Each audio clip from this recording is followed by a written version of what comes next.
আজকের দিনটা খুবই গুরুত্বপূর্ণ।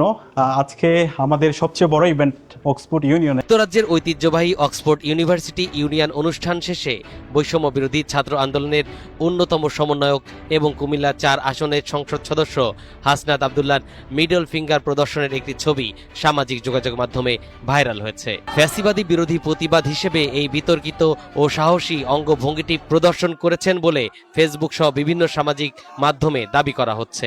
ঘটনার বিবরণীতে জানা যায়, প্যানেল আলোচনা শেষে হাসনাত আব্দুল্লাহ যখন অক্সফোর্ড ইউনিয়ন ভবন থেকে বের হন, তখন বাইরে অবস্থানরত যুক্তরাজ্য আওয়ামী লীগের সমর্থকদের তীব্র তোপের মুখে পড়েন।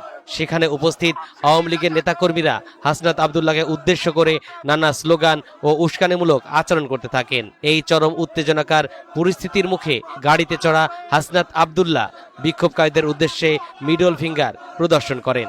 ওই মুহূর্তের একটি ছবি সেখানে ধারণ করা হয়, যা পরবর্তীতে মুহূর্তের মধ্যে সামাজিক যোগাযোগ মাধ্যমে ছড়িয়ে পড়ে এবং ব্যাপক তোলপাড় সৃষ্টি হয়। অনুষ্ঠানে বাংলাদেশ থেকে আমন্ত্রিত বক্তা হিসেবে অংশ নেন ডাকসুর ভিপি সাদিক কায়েম এবং কুমিল্লা ৪ আসনের সংসদ সদস্য হাসনাত আব্দুল্লাহ।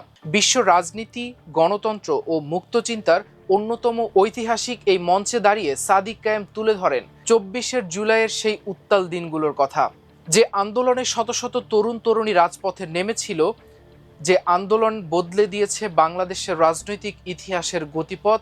সেই আন্দোলনের স্মৃতি, শহীদদের আত্মত্যাগ এবং আগামীর বাংলাদেশের স্বপ্নের কথা অক্সফোর্ডের শ্রোতাদের সামনে তুলে ধরেন তিনি।